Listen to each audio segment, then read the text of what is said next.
ମୁଁ ଏବେ ଅଛି ଅଡ଼ଶାଳ ପଞ୍ଚାୟତର ସେଇ ଭାଇରାଲ ପୋଖରୀ ପାଖରେ। ଆସନ୍ତୁ ଲୋକଙ୍କଠୁ ପଚାରି ବୁଝିବା ସେ ଭାଇରାଲ ପୋଖରୀ ପଛରେ ରହସ୍ୟ କ'ଣ।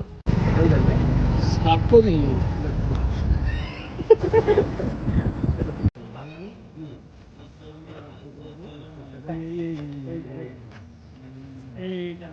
ଝାଡ଼ା ଫୁଙ୍କୁଛନ୍ତି ପୋହା କରୁଛନ୍ତି ପାଉନାହାନ୍ତି ତମେ ତ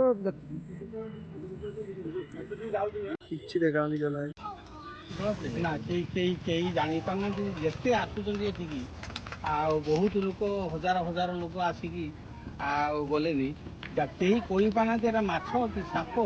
ଆମେ ଭାବୁଛେ ଆଉ ଲୋକ ବି ଭାବୁଛନ୍ତି ସାପ ଯେଭଳିଆ ଖେଳୁଛନ୍ତି ଖେଳେ ସେଇଭଳିଆ ଦିଟା ସାପ ଖେଳୁଛନ୍ତି।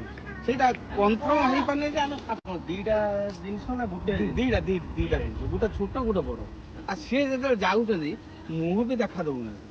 ସେ ଯାଉଛନ୍ତି ଯେତେବେଳେ ଧାଇଁ ଉପରେ ବୁଲୁଛନ୍ତି ବୁଲିକି ମାନେ ପାଣି ଏତେ ମାଡ଼ା ହେଇଯାଉଛୁ କି ସେ ପାଣି ଲହଡ଼ିଟା ପାଖକୁ ଚାଲି ଆସୁଛୁ। ଆମେ ଏତେ ଦୁର୍ବଳ ଆଉ 57-58 ବର୍ଷ ହେଲାନି।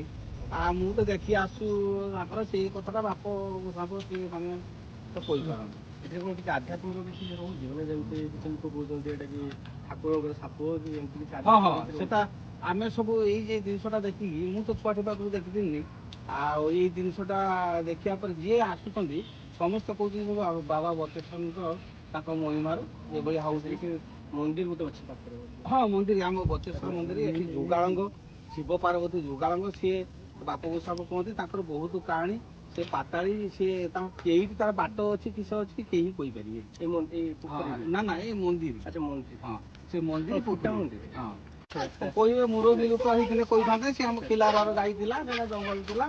ଆଉ ସେ କ୍ଷୀର ଯାଇକି ଠିଆ ହେଇଥାଏ ଗାଈ ଯାଇକି ଠିଆ ହେଇଥାଏ ସେ କ୍ଷୀର ପଡ଼ିକି ସେ ଠାକୁର କ'ଣ ବାହାରୁଛନ୍ତି। ଆଉ ସେ ସପନରେ କହିଲେ ଯେ ମୁଁ ଏଠି ବାହାରିଥିଲି ସେ ସେଇଠି ପାଖରୁ ସେ ସାଡ଼କୁ କ'ଣ କଥା ଶୁଣି ସେ ମୁରବୀ ଲୋକ ହେଇଥିଲେ କହିଥାନ୍ତେ। ପାଣିର ଖେଳ ଜାଣିବ ଆଖିରେ ନ ଦେଖିଲା କ୍ୟାମେରା ପକେଇଥିଲେ ସେଦିନ ବାହାରିଲାଣି।